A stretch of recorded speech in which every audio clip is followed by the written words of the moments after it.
If you're applying to a healthcare program such as medicine, dentistry, nursing, OT, PT, etc., you've probably heard of the CASPer test, which is short for the computer-based assessment for sampling personal characteristics. And oftentimes that test represents a large portion of your application. In this video, we're going to go over the possible question types that you may encounter in the CASPer test, as well as some tips and tricks to help you ace that CASPer test. Hey friends, welcome back to another video. If you're new to the channel, hello, my name's Emmanuel. I'm a first-year medical student at McGill University in Montreal, Canada, and I would greatly appreciate it if you could like and subscribe to the channel if you haven't already done so. So what is the CASPer test? The CASPer test is an exam that has 12 stations that are 5 minutes each, so that's a total of 1 hour. And in these stations, you can be asked a multitude of questions, be it personal questions, situational based, ethical dilemmas, and so on and so forth. The purpose of this exam is so that the professional program you're applying to gets an idea of who you are as a person and whether or not you're a good fit for their program so that they can invite you to an interview and get to know you a little better. Some of the questions that you may encounter are the situational questions, the policy questions, and the personal questions. So let's start with the personal question.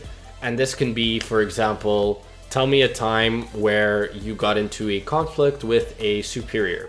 And you can answer by talking about a time where you argued about something with your boss.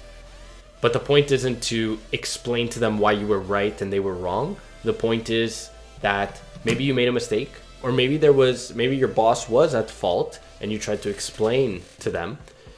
You're trying to show off that you dealt with this argument very well, and then you followed up, maybe the follow-up questions, tackle this a bit more, but you follow up by saying what you learned from this experience, how you could avoid this experience in the future.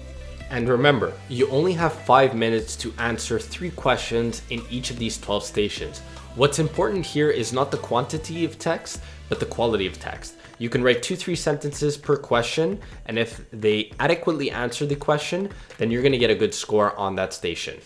Now, the policy type question, this question is very easily identifiable because they usually tell you, suppose that this such and such is implemented, what's your 2 cents on it, for example. And an example I could think of off the top of my head, and this is one that I just made up, is I'm in Quebec and lockdowns are very common here in Quebec. So let's say that the government decided to impose another lockdown. How do you feel about that? Personally, you might say, I hate lockdowns, we shouldn't do it, so on and so forth. But that's not the answer they're looking for here. The answer they're looking for here is that you evaluate both sides of the spectrum. If the government were to impose this lockdown, what positive and negative effects will this lockdown have on the general population? What effects will it have on the healthcare system? These are things that they want you to think about. If they didn't have a lockdown, what are the positive and negative effects on the general population? What are the positive and negative effects on the healthcare system? Some things I could think of off the top of my head is if a lockdown was put in place, then that's going to negatively affect the general population because they're fed up with lockdowns and it negatively affects their mental health.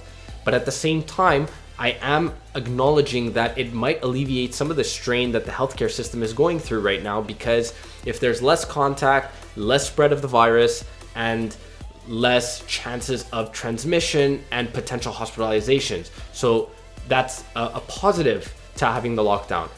Usually these policies do have positives and negatives with both sides of the story. What's important is that you can identify these aspects, and even better, if you can top it off by providing an alternative or a solution. The fact that you're able to propose an alternative policy or a compromise, let's say, for both parties means that you're able to think outside the box in a very short amount of time, which is something that's very important in a healthcare program that you might be applying to.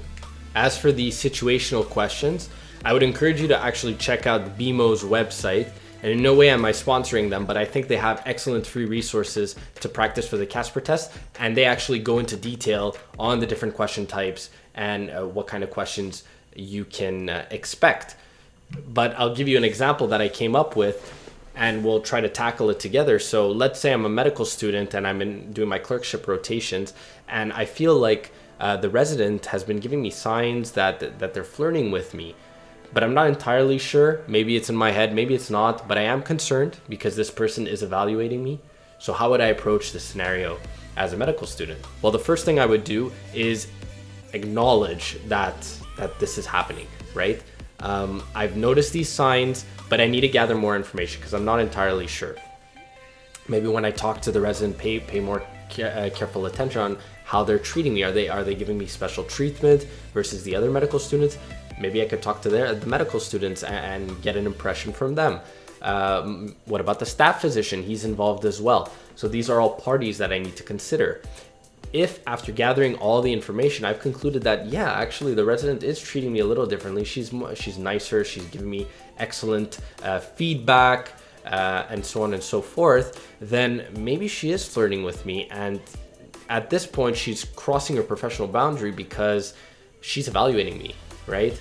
There shouldn't be any romantic interaction at that point. Okay. So that's one pathway, and how would I deal with that if that was the case? But if it's not, and it was just all in my head, maybe one time I noticed something, but at other times, she treats other medical students that way too, then maybe that's not the case. And in that case, I wouldn't make anything of it. I just carry on with my duties and maybe keep an eye out in case I'm given special treatment in the future. So that's the general way to approach these types of questions: to acknowledge the situation. What's the most pressing issue here? Who are the parties involved? How can I gather all the information while maintaining a non-judgmental approach and not jumping to any conclusions, of course. And finally, if I've decided that this might be the possible outcome, then I will approach it this way, and if not, then I will approach it that way. So thank you for watching this video. If you enjoyed it, please like and subscribe to the channel if you haven't already done so. And if you have any questions regarding the CASPer test, you know that you can comment, email, or DM me on Instagram. And as always, friends, I'll catch you in the next one.